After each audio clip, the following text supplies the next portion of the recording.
ओम नमः शिवाय। आइए सुनते हैं महाशिवरात्रि की व्रत कथा।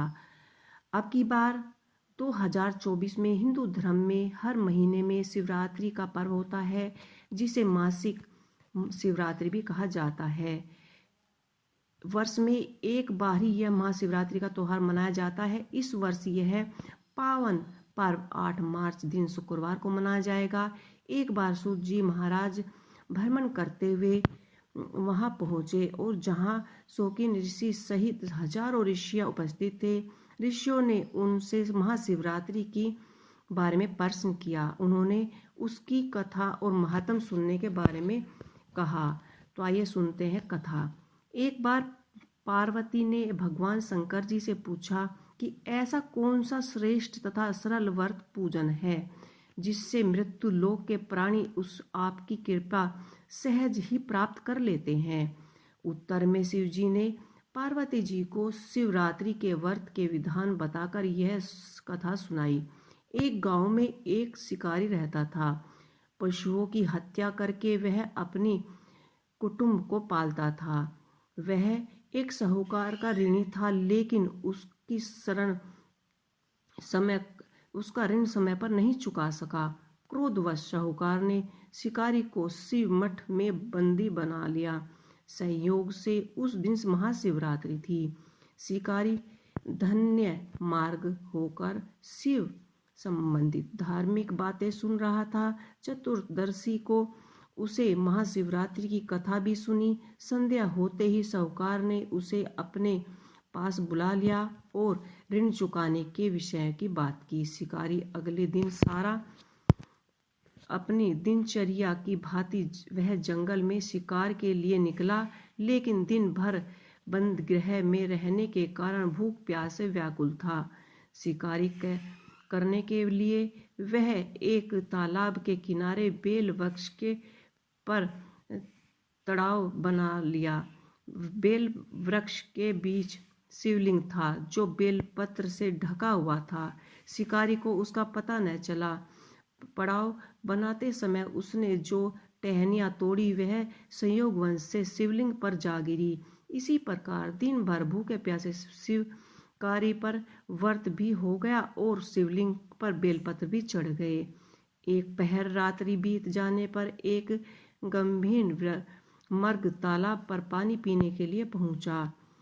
शिकारी ने धनुष पर तीर चढ़ाकर जो ही प्रयत्न खींची। मृग बोली, मैं गंभीर हूँ, शीघ्र ही प्रसव करूंगी। तुम एक साथ 2 जीवों की हत्या करोगे, जो ठीक नहीं है। मैं अपने बच्चे को जन्म देकर शीघ्र ही तुम्हारे पास सामने प्रस्तुत हो जाऊंगी, तब तुम मुझे मार लेना। शिकारी ने प्रयत्न ढीला कर दी और मृगी झोपड़ी में लुप्त हो गई। कुछ ही देर बाद एक और मृग उधर से निकली। शिकारी को प्रसन्नता का ठिकाना न था। समीप आने पर उसने धनुष पर बाण चढ़ाया। तब उसे देख मृगी ने विनम्रतापूर्वक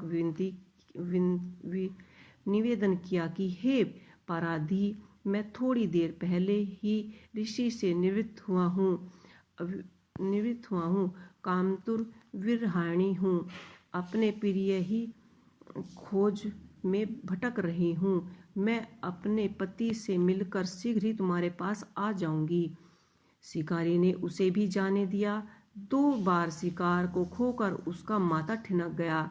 वह चिंता में पड़ गया कि रात्रि का आखिरी पहर भी बीत रहा है। तभी एक अन्य मृग अपने बच्चे के साथ उधर से निकल शिकारी के लिए वह सौमीर्ण अवसर था। उसने धनुष पर तीर चढ़ाने में देर न लगाई।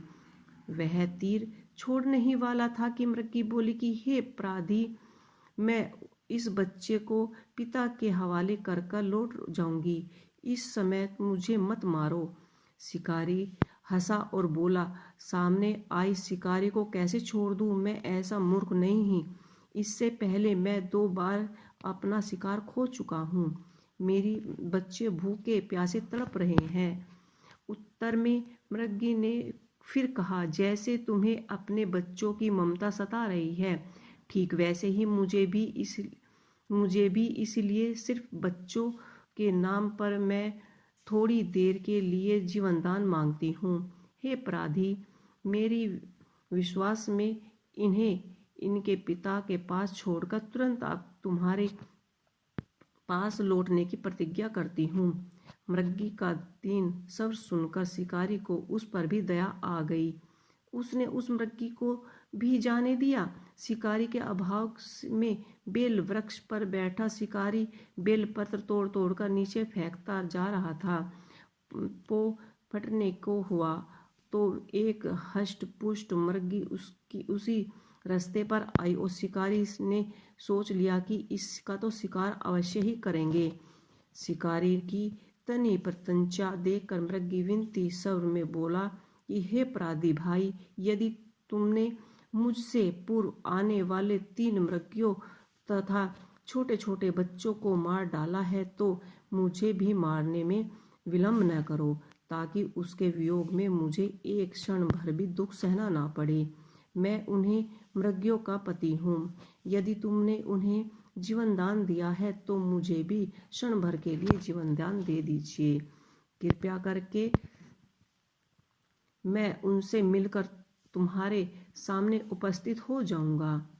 मृगी की बात सुनते ही शिकारी ने के सामने पूरी रात का घटनाक्रम घूम गया। उसे सारी कथाएं मृगी को सुना दी। तब मृगी ने कहा कि तेरी तीनों पत्नियां जिस प्रकार प्रतिज्ञाबद्ध हो गई हैं, मेरी मृत्यु से अपने धर्म का पालन नहीं कर पाओगे। अतः जैसे तुमने उन्हें विश्वास पात्र बनाकर छोड़ा है, वैसे ही मुझे भी जाने दो। मैं उन सबके साथ तुम्हारे सामने शीघ्र ही उपस्थित होता हूँ।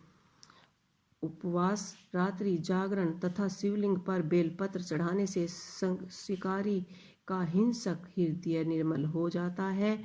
उसमें भगवत शक्ति का भाव हो गया था। धनुष तथा बाण उसके हाथों से सहज ही छूट गए। भगवान शिव की अनुकंपा से उसका हिंसक हृदय करुणाकित भाव से भर गया।